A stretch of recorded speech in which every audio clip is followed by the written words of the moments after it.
This is Feb March 2025, paper 5, chemistry A2. Brass is an alloy or of copper and zinc.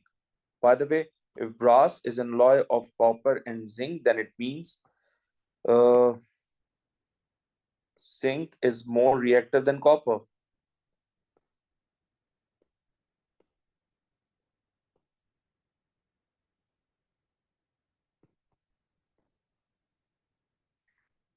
All right.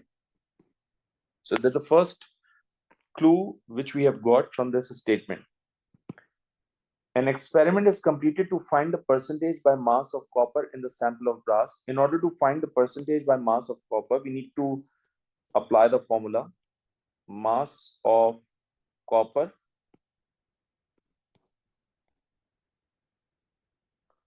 divided by mass of sample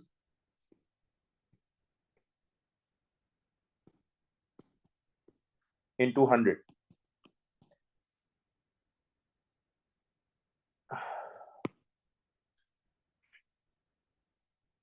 In the experiment, the sample of brass is reacted with an excess of concentrated nitric acid. By the way, in this scenario, this concentrated nitric acid is acting as an oxidizing agent. It is not acting as an acid.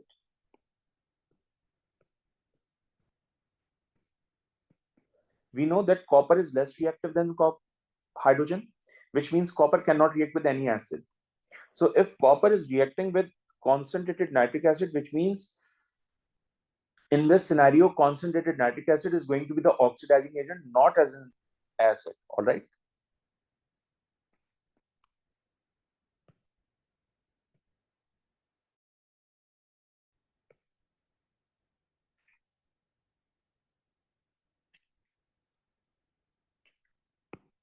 This forms a solution containing copper ions. The amount of copper ions is determined by titration. All right.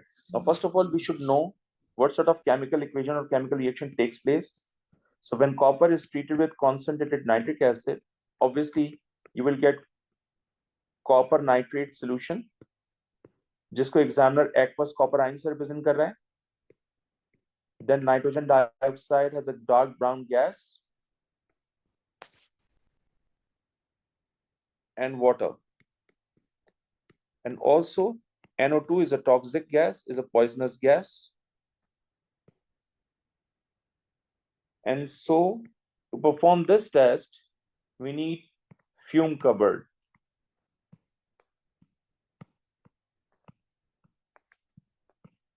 All right.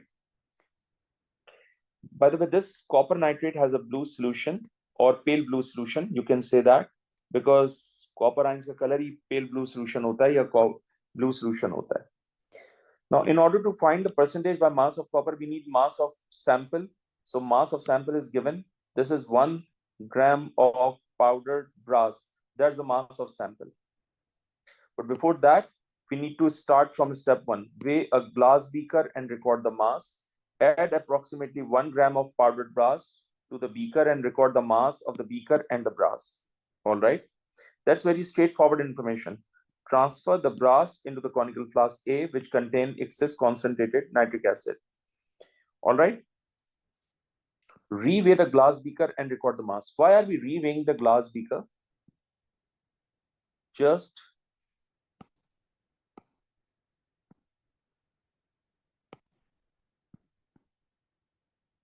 to find the mass of residue.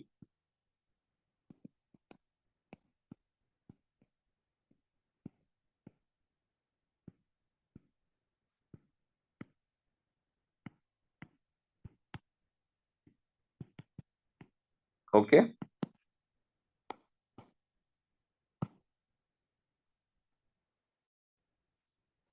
Add aqueous sodium carbonate dropwise to flask A until a precipitate of copper to carbonate appears. Okay, so copper nitrate है हमारे पास.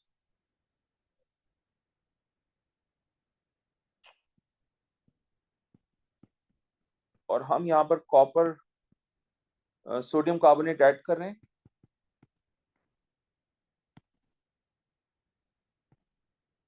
So it's going to be copper carbonate. or copper carbonate has a green precipitates or green solid plus sodium nitrate. Okay. Then add ethanoic acid dropwise until the precipitate is fully dissolved. Now we have copper carbonate and I'm adding ethanoic acid in it. So obviously salt banega copper ethanoate का,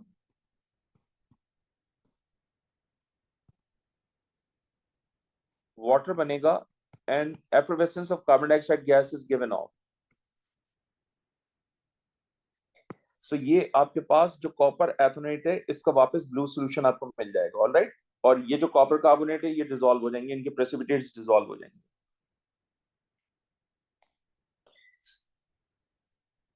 Transfer all the content of flask A to 100 cm³ volumetric flask.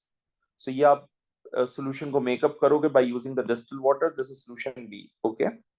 Transfer 10 cm³ of solution B into the conical flask. How can we transfer this 10 cm³ of solution? By using volumetric pipette.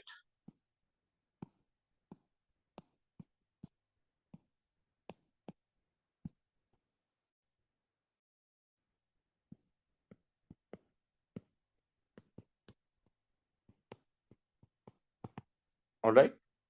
So I'm going to use volumetric pipette in order to measure 10 cm³ of solution B so that I can transfer it into the conical flask. अब solution है, right? और आप उसमें excess potassium iodide add कर रहे हो. So when you add excess potassium iodide, there is a reaction takes place, which we have done in transition element. So that's the reaction. Copper ethanoate से copper ions मिल रहे हैं. आप excess potassium iodide add कर रहे हो, तो obviously it will turn to copper 1 iodide, जिसके आपको मिलेंगे white precipitates और यहां से मिलेगा brown solution.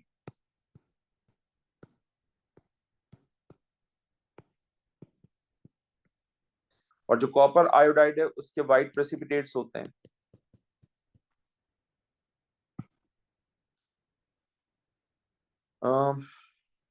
Titrate the content of the flask against 0.06 mole per dm³ of sodium thiosulfate solution.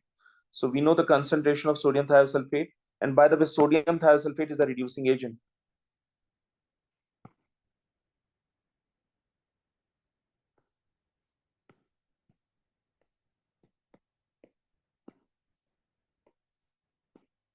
Okay. And obviously this iodine is an oxidizing agent, which means reaction takes place between these two. But reaction करने के लिए I need a starch indicator. So with iodine, starch shows blue-black color.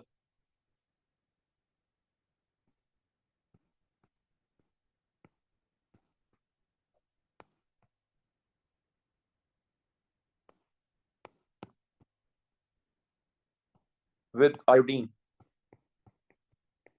And end point पे colorless हो जाएगा.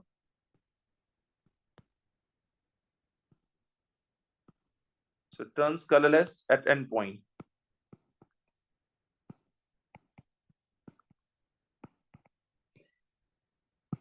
Repeat 7 to 9 until concordant readings or results are obtained. What is concordant readings? Concordant readings का मतलब होता है consistent results.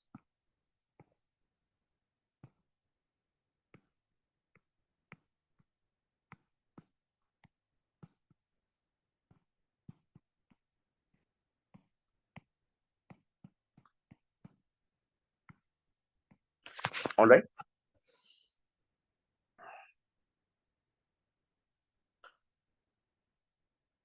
Next, both copper and zinc in brass react with concentrated nitric acid in step 3. So when zinc reacted with nitric acid, it will turn to zinc nitrate, nitrogen dioxide, and water. When copper reacts with nitric acid, it will turn to copper nitrate, nitrogen dioxide, and water. And that's what we have done in the equation here. Right? ये हमने यहाँ पर भी बना के दिया था आपको. अब वो कह रहे हैं, suggest why step 3 in the experiment should be completed in a fume cupboard. So जाहिर सी बात है, हमने बताया था आपको nitrogen dioxide is a toxic gas.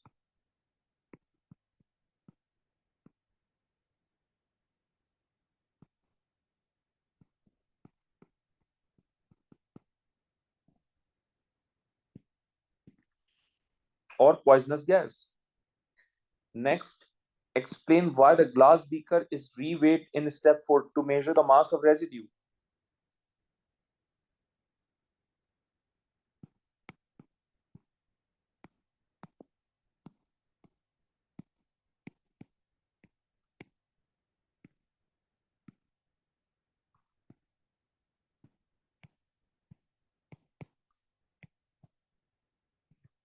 To measure the mass of residue,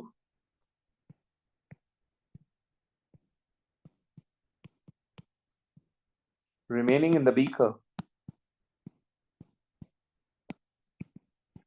जब सैंपल जो वो ट्रांसफर कर दिया जाता है कॉनिकल फ्लास्क में, तो कुछ बीकर के अंदर सॉलिड पार्टिकल्स रह जाते हैं, उनको रीवे करना होता है, उनको कहते हैं residue. So mass of residue हम देख रहे हैं. Name a suitable piece of apparatus to transfer 10 cm cube of solution B in step 7. तो वॉल्यूमेट्रिक पिपेट हमने बताया था आपको.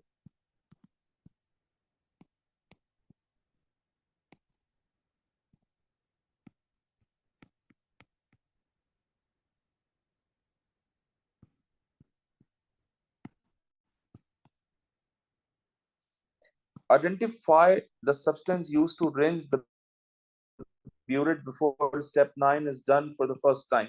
सल्फेट है तो इसका मतलब मैं सोडियम थायोसल्फेट से रिंस करूंगा ब्यूरेट को.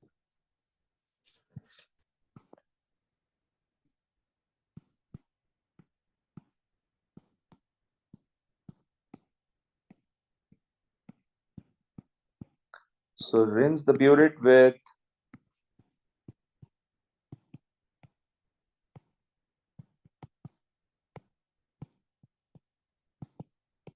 sodium thiosulfate.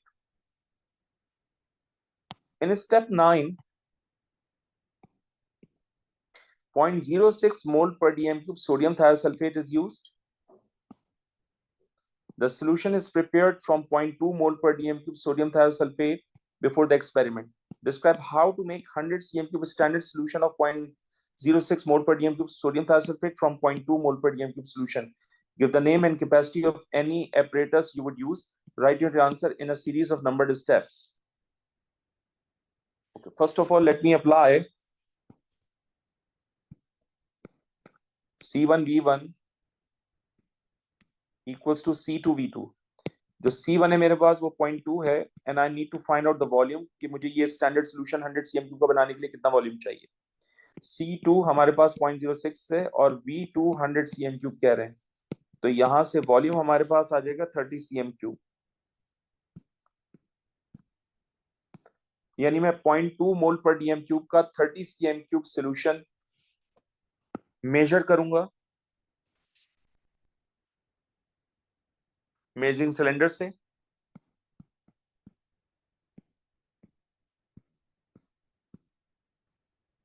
measure 30 cm³ of sodium thiosulfate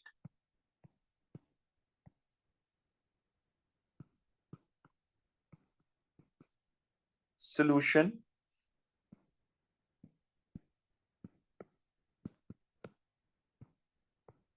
from measuring cylinder.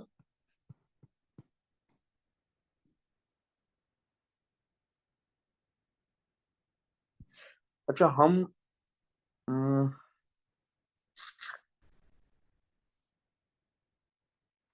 इसको पिपेट से भी, सॉरी, ब्यूरेट से भी मेजर कर सकते हैं. So let me take the burette thing.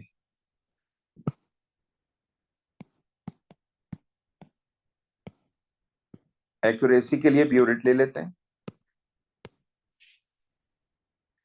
Transfer करेंगे इस सॉल्यूशन को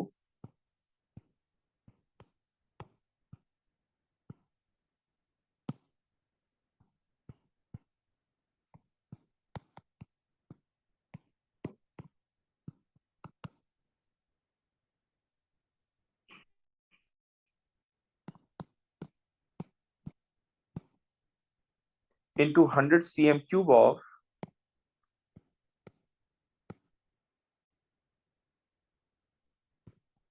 volumetric flask.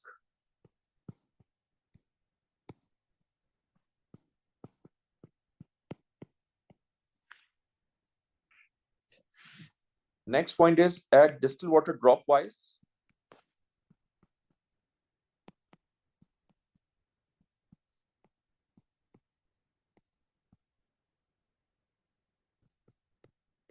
Into the flask dropwise.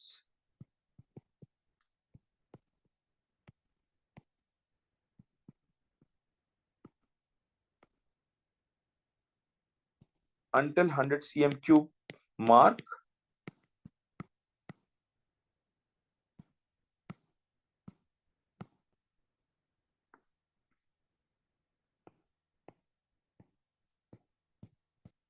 All right.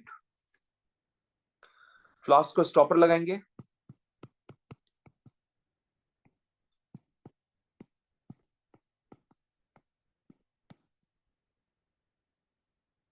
और उसको अच्छे से शेक करेंगे.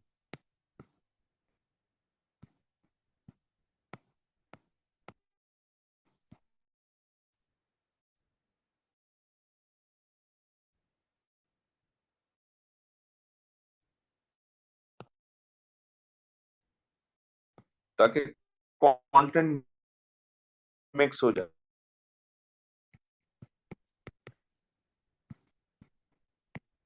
Measurement collected during step 1 to 4 shown in the table. तो ये है mass of beaker. ये है mass of beaker containing brass. ये है mass of beaker after transferring brass to conical brass. यानी residual mass है ये mass of beaker plus brass है. तो इन दोनों को सब्ट्रैक्ट करूंगा तो मुझे mass of powdered brass मिल जाएगा, right? And that's what he's asking.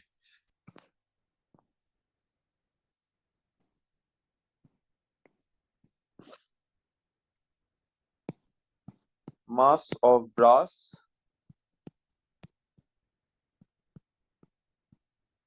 obtained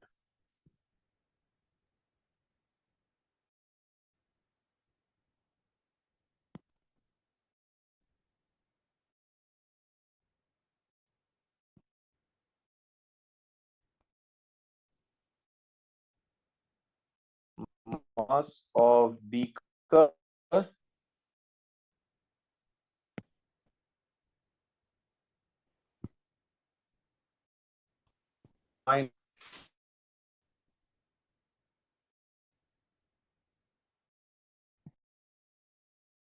after transferring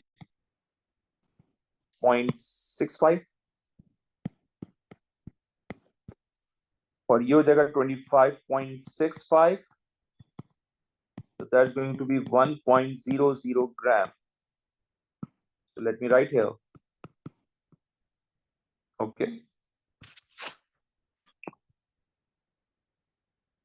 the volume measured in each of the titrations are shown in table 1.2. तो मैं इन दोनों को सब्ट्रैक्ट करूंगा तो मुझे आंसर मिलेगा 20.8. Let me subtract these two values. So I'll get 20.3. इन दोनों को सब्ट्रैक्ट करेंगे तो 20.55. इन दोनों को सब्ट्रैक्ट करेंगे तो 20.4. All right. कंकॉर्डेंट रीडिंग्स चाहिए हमें, कंसिस्टेंट रीडिंग्स चाहिए. ऑब्वियसली ये दोनों कंसिस्टेंट नहीं है, ऑब्वियसली ये इनके साथ कंसिस्टेंट नहीं है, लेकिन ये दोनों कंसिस्टेंट है. 0.1 का डिफरेंस है दोनों में. So these are the best titration results so far, right? And on the basis of that, he's asking calculate the suitable mean titer to use in the calculation. So by mean titer अगर आपने calculate करना है तो आप 20.3 को 20.4 में add करें और डिवाइड कर दीजिए 2 से, so that you will get the mean titer, and the mean titer is 20.35. all right.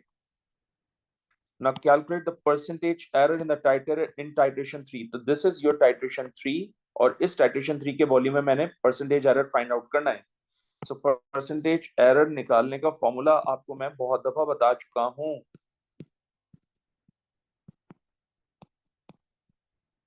Error in single butadiene reading is 0.05.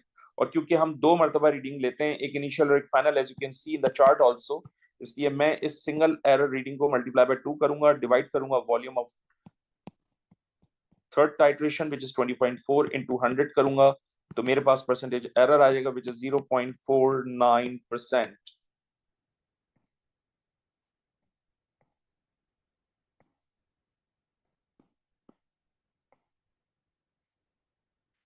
All right.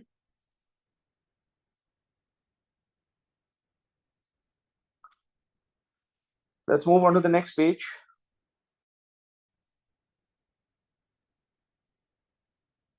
Okay, that's the page. In step 8, copper ions react with iodide ions. The ionic equation for the reaction is shown. देखें examiner ने ये ionic equation दी हुई है आपको, ये हमने भी बना के दी थी. In step 9, sodium thiosulfate reacts with iodine formed in reaction 3. The equation for the reaction is shown. ये भी equation एग्जामिनर ने बना के दी है. वो कह रहे हैं using a second sample of brass, another student determined the mean titer to be 17.35. So I know mean titer is 17.35 and the concentration of sodium thiosulfate is 0.06. He is asking for the number of moles of sodium thiosulfate in the student's mean titer. That's an easy thing.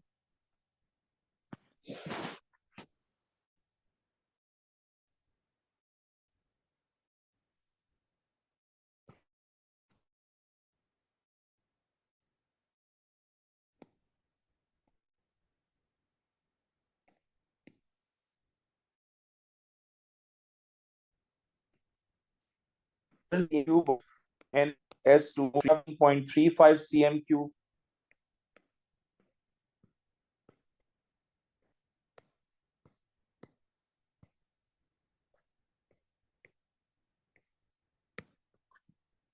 It's going to be 17.35 multiplied by 0.06 divided by 1000. So it's going to be how much? I think 1.04 into 10 to the power minus 3 moles. So यहाँ लिख देते हैं 1.04 into 10 to the power minus 3 moles. Use the equation for reaction 4 and your answer to H1 to determine the amount in moles of iodine that reacted with sodium thiosulfate. So guys, we need to compare sodium thiosulfate and iodine. According to the equation, 1 mole of sodium thiosulfate reacting with 2 moles of iodine. ये है ना यहाँ पर. Oh, that's the reverse thing. ये आपके पास है 2 मोल, ये आपके पास है 1 मोल. अगर आपने अभी कैलकुलेट किया 1.04 into 10 to the power minus 3 moles, so the moles of iodine would be how much?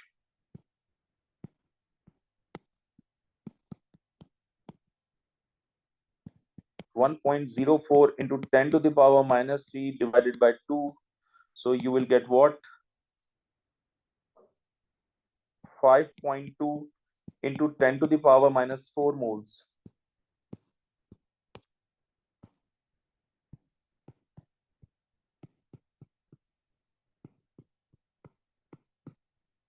Okay. Next is use the equation for reaction 3 and your answer to H2 to determine the amount and moles of copper ion in 10 cm cube of their solution B. Okay, तो first of all इसमें कुछ multiple steps होंगे इसमें. First of all, जो equation हमने ऊपर बनाई है उस इक्वेशन के अंदर कॉपर आयन और आयोडीन का मोलर रेशियो है 2:1, राइट. ये दिया हुआ 2 मोल है और ये 1 मोल है. अभी हमने आयोडीन के मोल्स कैलकुलेट किए हैं 5.2 into 10 to the power minus 4 moles. सो बताइए मोल्स ऑफ कॉपर आयंस कितने हो जाएंगे?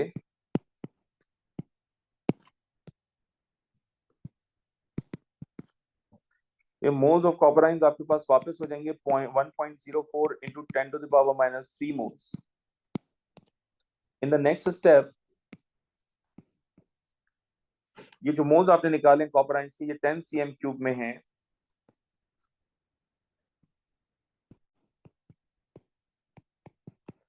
आपने 10 cm क्यूब 100 cm क्यूब से लिया था, तो हम 100 cm क्यूब में अब डिटरमिन करेंगे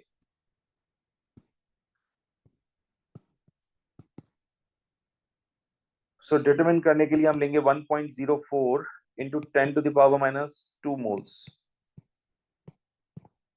यहां लिख सकते हैं। Okay, now the next part, calculate the mass of copper present in the second sample of powdered brass. अब नोट करो,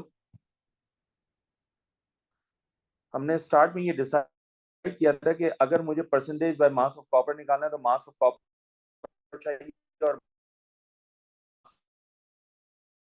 सैंपल चाहिए। मास ऑफ सैंपल क्वेश्चन के अंदर और टाइट्रेशन करके मुझे मोल्स ऑफ कॉपर मिल गए। नाउ मैं इन मोल्स ऑफ कॉपर को मास ऑफ कॉपर में कन्वर्ट करूंगा by using relative atomic mass of copper.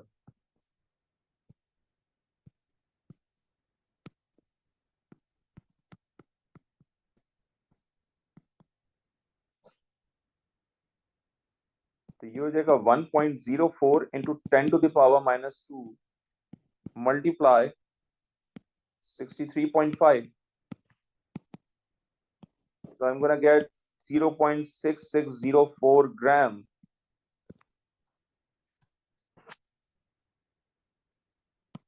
Examiner is saying the mass of the second sample of powdered brass was 1.05 gram. Calculate the percentage by mass of copper in the second sample of powdered brass. Okay.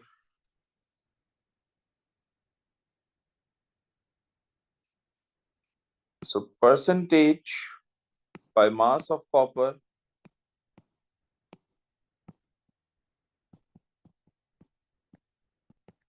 so mass of sample हमारे पास कितना है mass of second sample हमारे पास कितना है copper का 0.6604 ग्राम।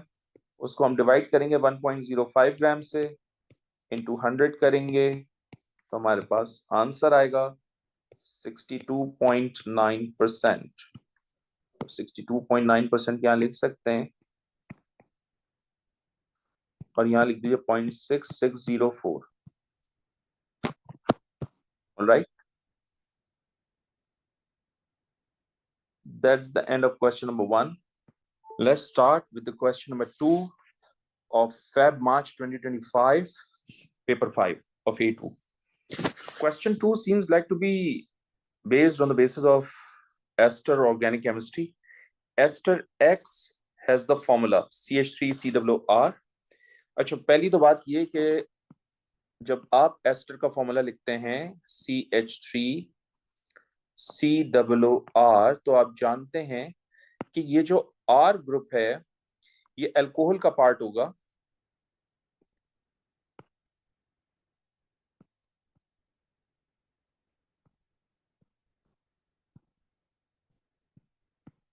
Alright. और आप जानते हैं कि ये जो CH3COO पार्ट है ये टेक्निकली एसिड का पार्ट होगा।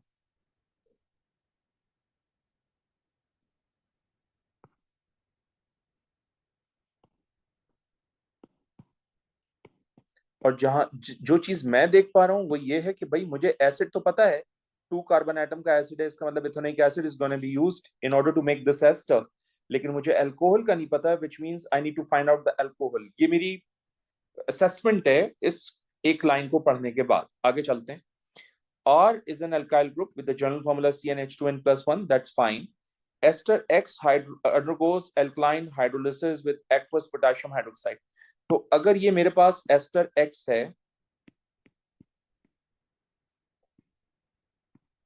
और मैं इसको हाइड्रोलाइज कर रहा हूं in the presence of water, तो initially according to my first year lecture ये कन्वर्ट होगा कार्बोक्सिलिक एसिड में और अल्कोहल में, right. Since the medium is alkaline, इसका मतलब ये जो कार्बोक्सिलिक एसिड आपने बनाया है ये एसिड बेस्ड रिएक्शन करेगा और रिएक्शन करके कन्वर्ट हो जाएगा सॉल्ट में और वाटर में। पोटेशियम यूज किया तो let's make potassium and water, right. On the basis of that आप नोट करें, वो कह रहे हैं the resulting mixture is acidified with dilute hydrochloric acid, यानी this is your resulting mixture.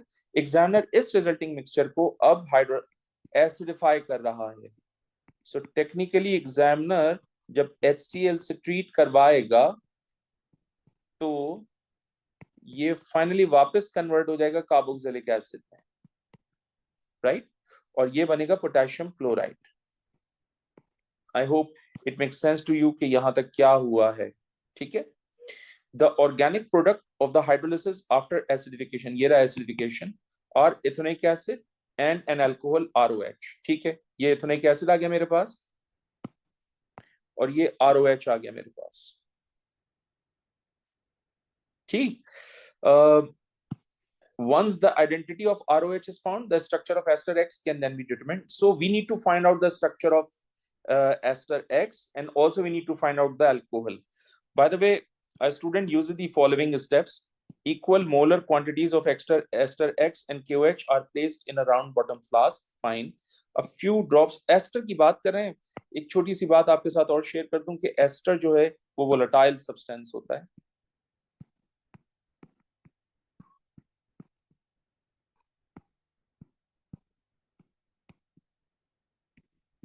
Evaporate होता है एट RTP।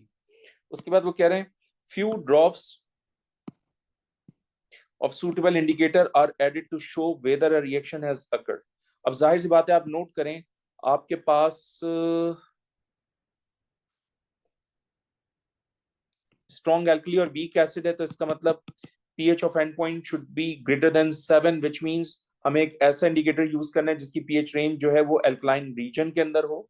ये हमारा सेंस बनता है कुछ इस तरह का, ठीक है।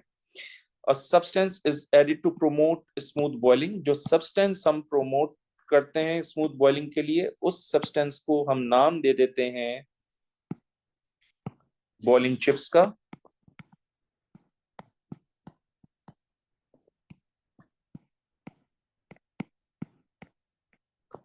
ये जो बॉइलिंग चिप्स होते हैं ये बेसिकली सिलिकॉन कार्बाइड के बने हुए होते हैं या फिर सिलिकॉन डाइऑक्साइड के बने हुए होते हैं, दोनों में से किसी एक का यूज कर लीजिए।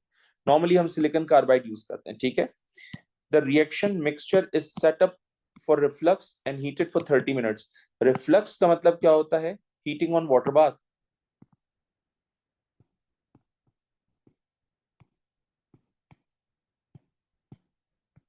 Heating on water bath through condenser.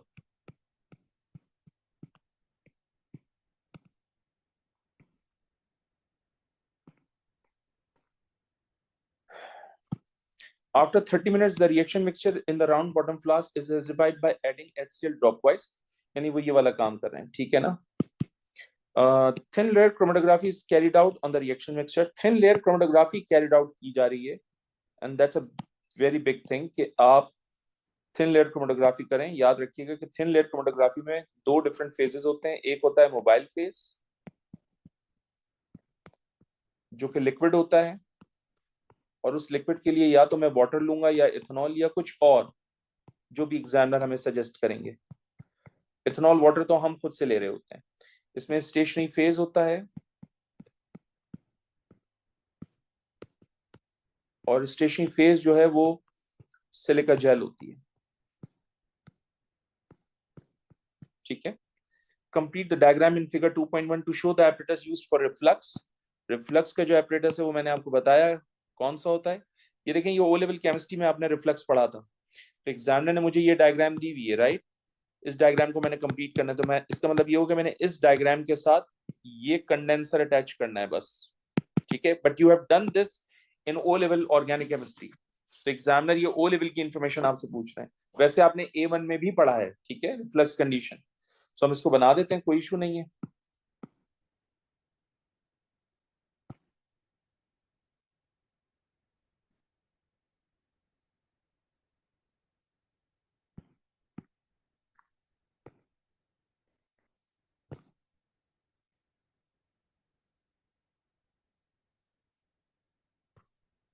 ठीक,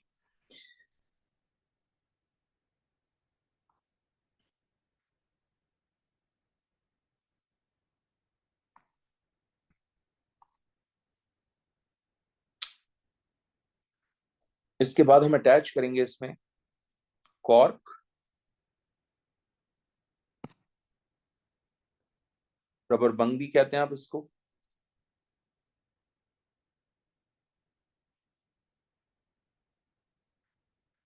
इसको बंद कर लीजिए यहां से। ठीक। उसके बाद आउटर वाटर जैकेट होता है आपके पास।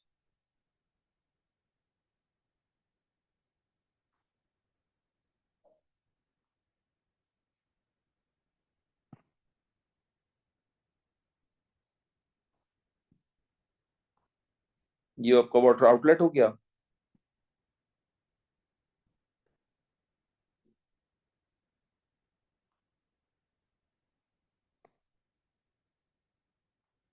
और ये आपका वाटर इनलेट हो गया।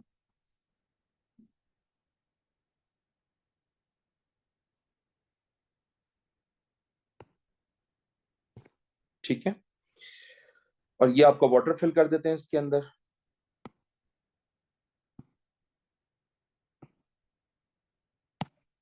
इसमें वाटर भर लेते हैं।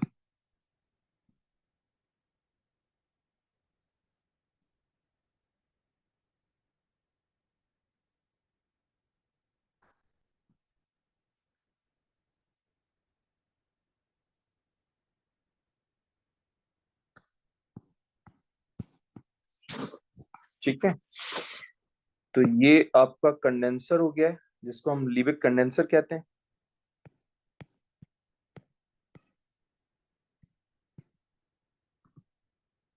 आप यहां से वाटर को बाहर निकालते हैं, यहां से वाटर को इन करते हैं।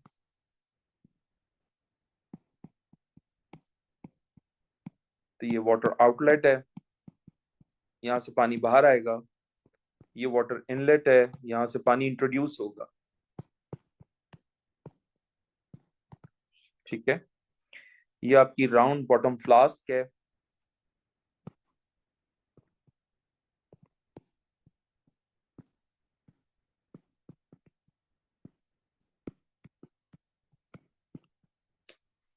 आप इसमें पीसेस दिखाइए कुछ। ये जो पीसेस हैं ये बॉइलिंग चिप्स के हैं, जो स्मूथ हीटिंग के लिए इस्तेमाल हो रहा है।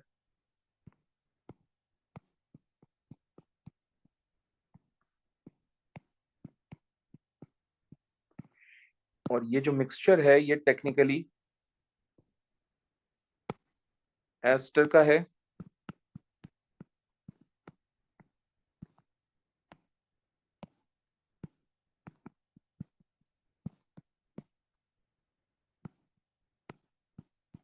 NaOH।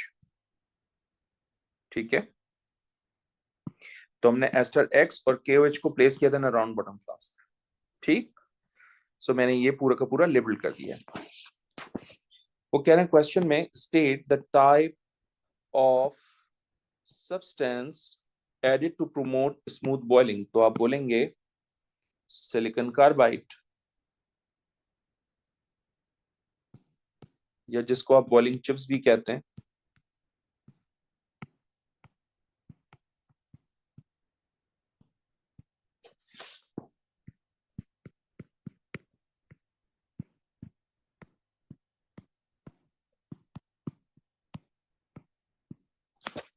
सिलिकॉन कार्बाइड और सिलिकॉन डाइऑक्साइड, दोनों में से कोई भी यूज कर सकते हैं।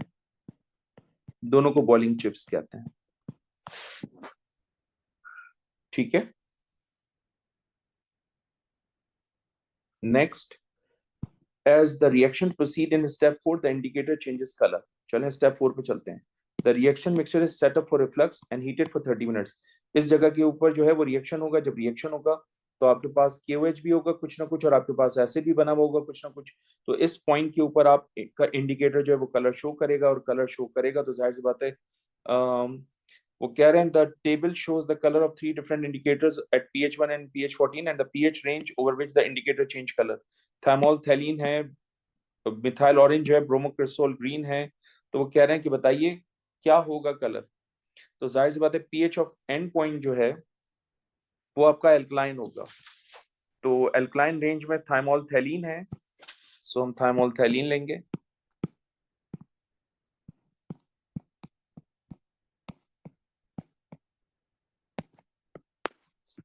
तो पहला पॉइंट तो आप ये लिखेंगे यहां पर,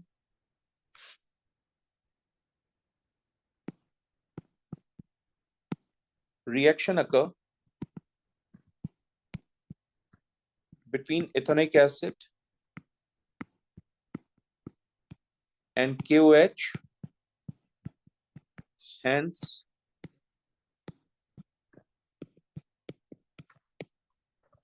pH of end point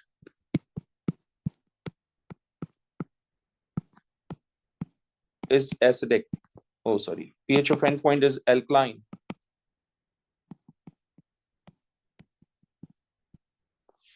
Hence,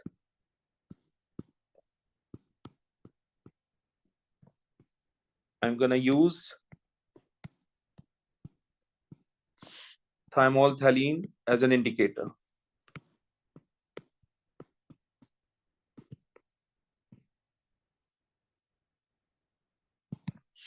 By the way, initially तो रिएक्शन स्टार्ट नहीं हुआ होगा हीटिंग से पहले, तो KOH की वजह से इसका कलर आएगा ब्लू, राइट? तो initially it has a blue colour, लेकिन जब रिएक्शन हो जाएगा, टाइट्रेशन रिएक्शन कंप्लीट हो जाएगा, तो it turns into colourless. So colour changes from blue to colorless.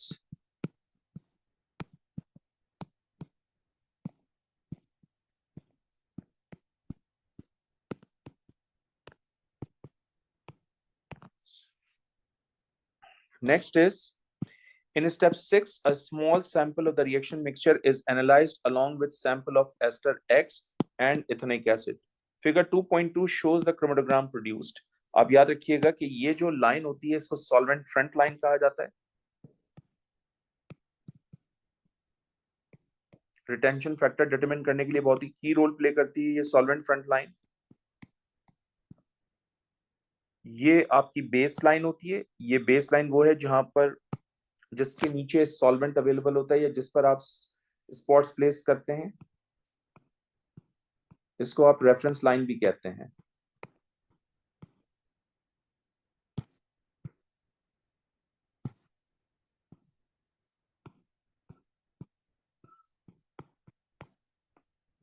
Right?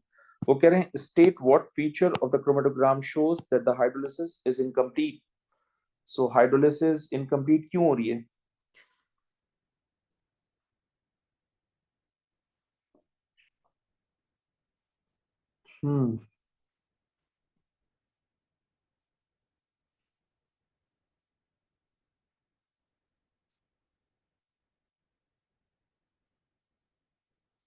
देखो, एस्टर को आपने एनालाइज किया था, right?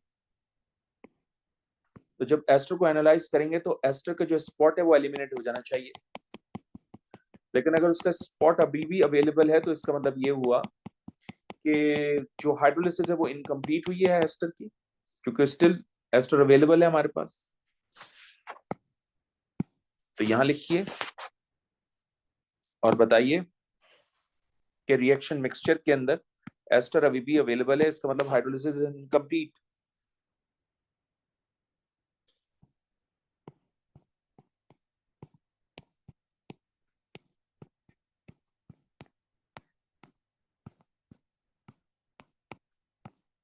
Oh, ester is still available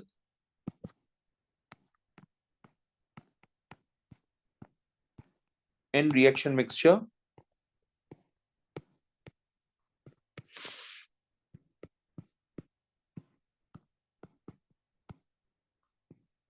Hence, hydrolysis is incomplete.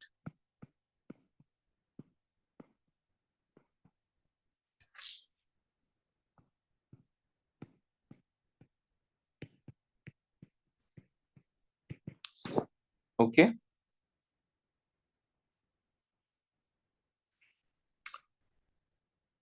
Next is suggest an experimental process that could be used to extract alcohol from the reaction mixture. अब जो reaction mixture है उसके अंदर जाहिर सी बात है मल्टीपल सब्सटेंसेस हैं, उसमें एसिड भी है, उसमें अल्कोहल भी है, उसमें KOH भी होगा कुछ ना कुछ, उसमें एसिडिफाई करने के लिए हमने स्मॉल अमाउंट में HCl भी ऐड किया हुआ है. तो ऑब्वियसली हम अल्कोहल को अगर एक्सट्रैक्ट करना चाहते हैं तो हम फ्रैक्शनल डिस्टिलेशन यूज करेंगे. use fractional distillation.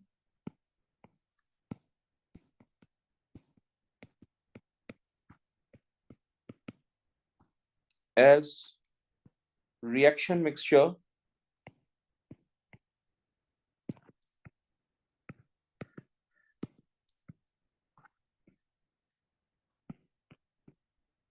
contain compounds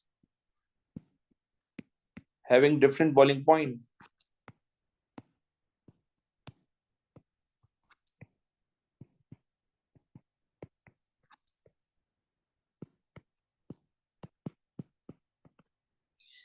So this is the first time I'm seeing the infrared spectrum. Figure 2.3 shows an infrared spectrum of the ROH extracted in this. Alcohol का spectrum है.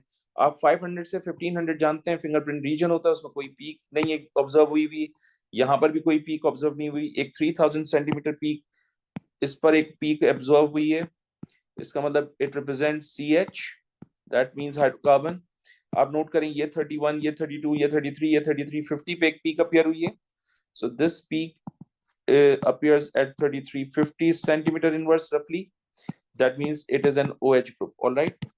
तो ये तो पता चल गया कि भाई इसमें एक OH है. ठीक है जनाब, क्योंकि अल्कोहल है तो OH तो होगा, और अगर R है तो इसका मतलब इसमें कार्बन हाइड्रोजन होंगे. तो कार्बन हाइड्रोजन फिंगरप्रिंट रीजन में आते हैं according to my lecture of infrared. वो कह रहे हैं use table 2.2 to explain how the infrared spectrum in figure 2.3 shows that ROH extracted does not contain any ester. Ester का जो फंक्शनल ग्रुप है वो COO बॉन्ड है. COO is ester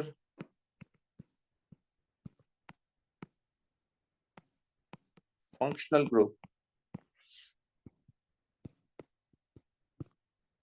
So जो कार्बोनाइल ग्रुप है वो पीक देता है 1720 सेंटीमीटर इनवर्स. एस्टर के लिए 1710 से 1750, तो रेंज लिख दो जो भी दी हुई है. 1710 से 1750 centimeter inverse, and this peak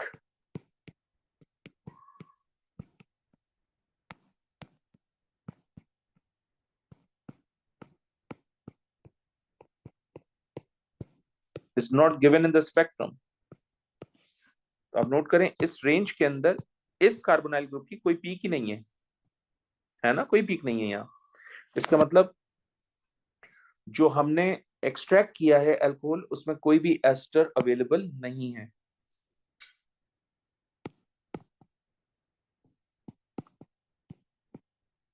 Hence no ester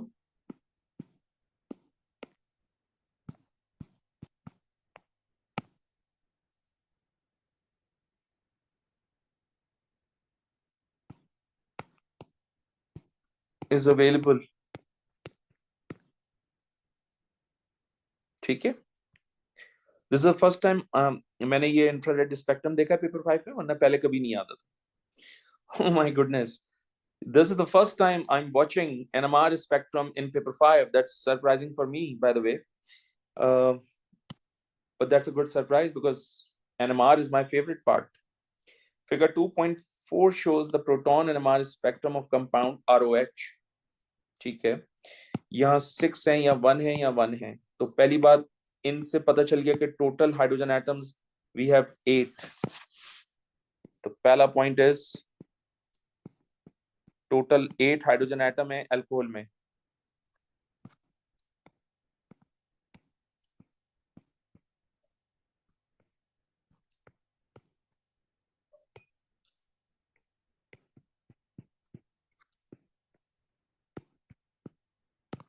is present in alcohol.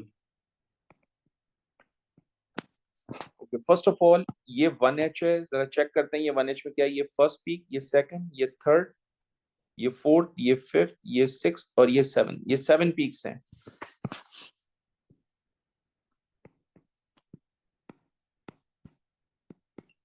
Septate peaks उस वक्त आती हैं जब नेबर में 6 हाइड्रोजन एटम्स हो.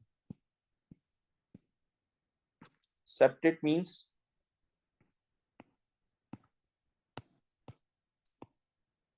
neighbor carbon has 6 hydrogen atom. And according to my NMR का lecture कि जब ये situation हो कि 6 hydrogen atom नेबर में 6 हाइड्रोजन एटम हो, दैट मींस ये 6 हाइड्रोजन एटम 2 CH3 की फॉर्म में एग्जिस्ट करेंगे, राइट? 2 CH3 ग्रुप, और ये दे किसके रहे हैं? 1H का, तो इसका मतलब 1H के नेबर में 2 CH3 हैं, लाइक दिस, ठीक? तभी तो सेप्टेट आई। अब नोट करें, इन 6 प्रोटॉन्स का केमिकल एनवायरनमेंट सेम है, और इन 6 प्रोटॉन्स के नेबर में एक हाइड्रोजन एटम है, इसका मतलब 6 protons gives duplet, so that's the case. ये 6 प्रोटॉन्स आपको क्या दे रहे हैं? डुप्लेट। तो आप यहां लिखेंगे कि 6 protons have same chemical environment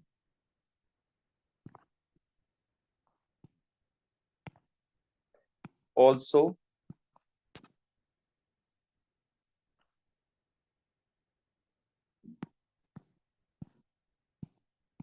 neighbor carbon has 1 hydrogen atom,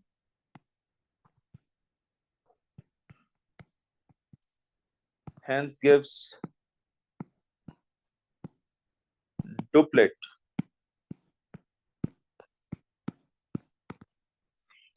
ये जो 1H है ये टेक्निकली 2 पॉइंट समथिंग पे स्टार्ट हुआ है, तो ये जो 1H है at 2.3 delta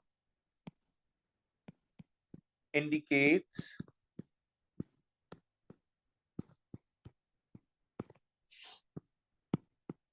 the presence of OH group, सही है? Indicate the presence of OH group. अच्छा, OH ग्रुप की इन्होंने वो दी हुई होगी, OH अल्कोहल ये दिया हुआ है, तो ये 0.5 से 6 की रेंज में आता है, इसका मतलब ये रेंज लाई कर रही है, ठीक है ना? मैं रेंज यहाँ लिख भी देता हूँ, जो एग्जामिनर की रेंज है वो लिख के दे रहा हूँ, 0.6 से 6.5 से 6.0।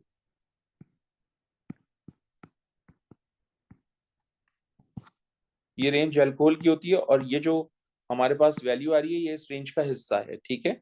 ये याद रखिएगा। Also we have total 3 different chemical environments because 3 peaks मिल रही हैं हमें।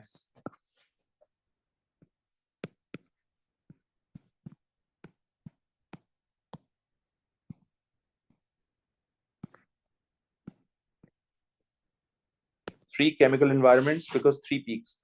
तो आप नोट करें, मैंने एक आपके लिए ये ग्रुप आइडेंटिफाई किया, और एक ग्रुप आपके लिए ये मैंने आइडेंटिफाई किया। Now I need to fix all of them in order to get the structure of the compound. Okay, so मेरे पास जगह कम है, but let me add one thing, let me add this one. So मेरे पास जो structure बना है वो कुछ ऐसा है, CH3, बल्कि इसको इस तरह से लिख लीजिए, CH3 CH CH3 and this is OH। इसके साथ OH इसलिए ताकि कार्बन की वैलेंसी सेटिस्फाई हो। अप्लाई करो इसके ऊपर N+1 रूल। जाहिर सी बात है ये नेबर कार्बन के साथ तो अटैच नहीं है, इसलिए इसके ऊपर N+1 रूल अप्लाई नहीं होगा, तो इनकी जगह पे 0 0 + 1 1, इसका मतलब you will get singlet. So इसका मतलब we have one singlet in the spectrum, और ये जो सिंगलेट है वो 2.3 डेल्टा के ऊपर अपीयर हो रही है। इफ यू रिमेंबर, ये देखो, ये रही सिंगलेट 2.3 डेल्टा पे, सही है? अच्छा, आप नोट कीजिएगा,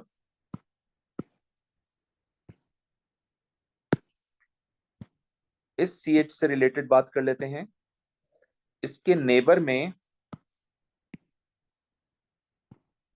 आपके पास टोटल 6 हाइड्रोजन एटम है, तो अगर मैं N+1 रूल लगाऊं तो 6 + 1 कितना हो जाएगा? 7, इसका मतलब ये हो जाएगा septate. so CH gives you septate, और ये जो CH है ये टेक्निकली OH के साथ अटैच है। तो अगर alkyl next to more electronegative oxygen होता है तो इसकी केमिकल शिफ्ट की रेंज होती है 3.2 to 4.0 delta according to the data booklet. ठीक है, ये गिवन है। ओ, यहाँ गिवन नहीं है, ये इसमें गिवन है। यस, गिवन है। Alkyl next to more electronegative oxygen 3.2 से 4.0 डेल्टा। ओके, ये सेपरेट आ गई आपकी, यानी ये वाली पीक फॉलो कर रहा है। ठीक है, आप नोट कीजिएगा कि ये आपके पास 6 हाइड्रोजन एटम्स हैं और इन 6 हाइड्रोजन एटम्स का एनवायरनमेंट सेम है। 6 hydrogen have same chemical environment, और अगर मैं इन 6 हाइड्रोजन के नेबर में जो कार्बन है उसके ऊपर n+1 रूल लगाऊं तो क्या होगा? इन 6 हाइड्रोजन के नेबर में जो कार्बन है उसके पास एक हाइड्रोजन है, तो ये हो जाएगा 1+1, यू विल गेट 2। इसका मतलब ये हो जाएगा डुप्लेट। ठीक है, और जाहिर सी बात है ये अल्काइल ग्रुप है, तो अल्काइल ग्रुप जो होता है ये 2CH3 इज अल्काइल ग्रुप, और अल्काइल ग्रुप की केमिकल शिफ्ट की रेंज होती है 0.9 से लेकर 1.7 डेल्टा तक, ये दी हुई है। सही है, I hope it make sense to you कि हमारे पास 3 एनवायरनमेंट है, एक डुप्लेट है हमारे पास, एक सेप्टेट है हमारे पास, एक सिंगलेट है हमारे पास। तो डुप्लेट, सेप्टेट, सिंगलेट, ये तीनों आई हैं। ठीक है, और टोटल हाइड्रोजन एटम कितने होंगे? 3+3 6, 6+1 7, +1 8, 8 हाइड्रोजन एटम्स हैं। तो हमने यहाँ पर ऑलरेडी बता दिया था कि 8 हाइड्रोजन एटम्स हैं। ठीक है, मैंने ये भी कहा था कि जब भी 6H की डुप्लेट होती है इसका मतलब सेकेंडरी ग्रुप होता है, तो इसको हम सेकेंडरी ग्रुप भी कहते हैं। सेकेंडरी ग्रुप का मतलब CH के साथ 2 मिथाइल ब्रांचेस लगी हुई हैं, 2 मिथाइल ग्रुप्स लगे हुए हैं। ठीक है, that's what we have done in the class, if you remember. So ये टेक्निकली हमारा ROH है जिसको हम डिटरमिन करना चाह रहे थे। अब हम आगे चलते हैं, वो हमसे केमिकल शिफ्ट जो है वो डिटरमिन करवा रहे हैं। आपके पास उसने सेप्टेट को मल्टीप्लेट कहा है, और अकॉर्डिंग टू माय लेक्चर 7 से ज्यादा जब पीक्स होती हैं तो मल्टीप्लेट होता है। अकॉर्डिंग टू दिस एग्जामिनर 5 से ज्यादा जो है वो मेरे ख्याल से वो कंसिडर करेगा multiplet, but stick to my plan because वो एक्चुअल ऑर्गेनिक NMR की इंफॉर्मेशन है, ये उसने मैनिपुलेट की हुई इंफॉर्मेशन। ठीक है, उसने बहुत लिमिटेड सॉर्ट ऑफ इंफॉर्मेशन की बेस पे वो ये सारी चीजें डिस्कस कर रहा है। एनी हाउ, केमिकल शिफ्ट की जो रेंज है मल्टीप्लेट की वो आई बिलीव 0.9 से 1.7 डेल्टा है, और structure responsible for the peak CH। ठीक है,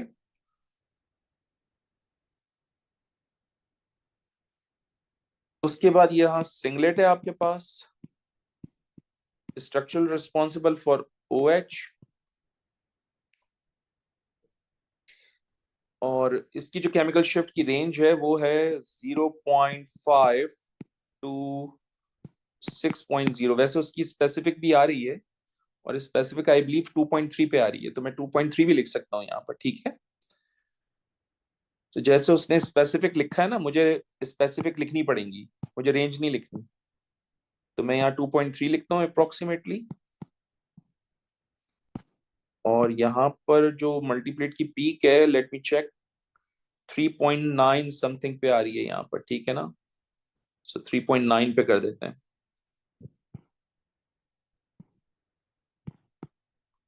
और एक चीज और मैं समझता हूँ कि ये CH थोड़ा सा इनअप्रोप्रिएट होगा, ये हो जाएगा। Now it makes sense. ठीक है, नेम ऑफ ROH, तो बेटा ये आपने जो बनाया है इसका नाम है प्रोपेन 2-ओल, प्रोपेन 2-ओल, प्रोपेन 2-ओल। Draw the displaced formula of ester X. Oh my goodness. Whew. Let me let me take one more page so that ester का स्ट्रक्चर ड्रॉ करें। देखें, आपके पास था एथेनोइक एसिड,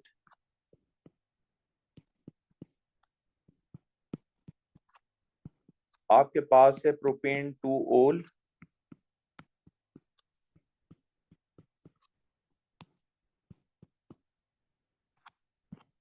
आप सब जानते हैं कि अगर हम इसको रिएक्शन करवाएंगे तो क्राइटेरिया ये है कि यहाँ से OH और यहाँ से H दोनों मिलकर बनाएंगे वाटर। सबसे पहले एसिड का पार्ट लिखते हैं, ये हो गया एसिड का part CH3C double bond oxygen. अब आएगा अल्कोहल का पार्ट, अल्कोहल के पार्ट में बॉन्डिंग ऑक्सीजन से स्टार्ट करेंगे, ऑक्सीजन के साथ CH, इस CH के साथ 2 CH3 है, एक CH3 मैंने यहाँ लगाया, एक CH3 मैंने यहाँ लगाया, ये एस्टर का स्ट्रक्चर हो गया। इस एस्टर के स्ट्रक्चर को कॉपी करते हैं और वहां लिख देते हैं, वो यही तो डिमांड कर रहे हैं आपसे कि एस्टर का स्ट्रक्चर बताओ, और वो डिस्प्लेट कह रहे हैं। Okay, my bad, डिस्प्लेट। तो this is CH3 CO O C H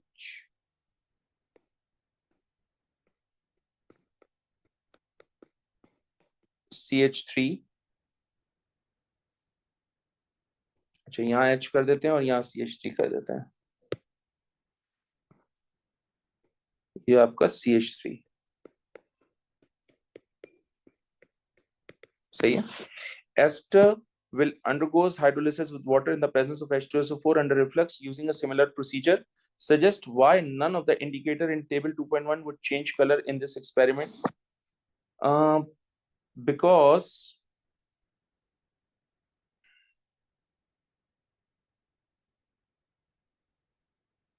H2SO4 acting as a catalyst here, and there is no OH alkaline medium.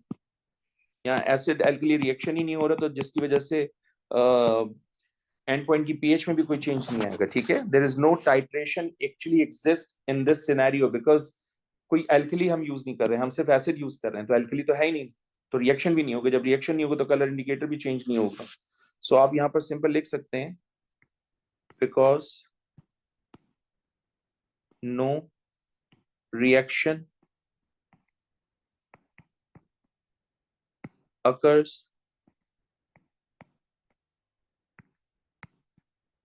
between H2SO4 and alkali. आप ये भी लिख सकते हैं because there is no alkali required, because of the absence of alkali.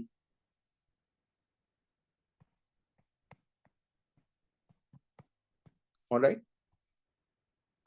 and that's the end of this paper, guys. Thank you very much.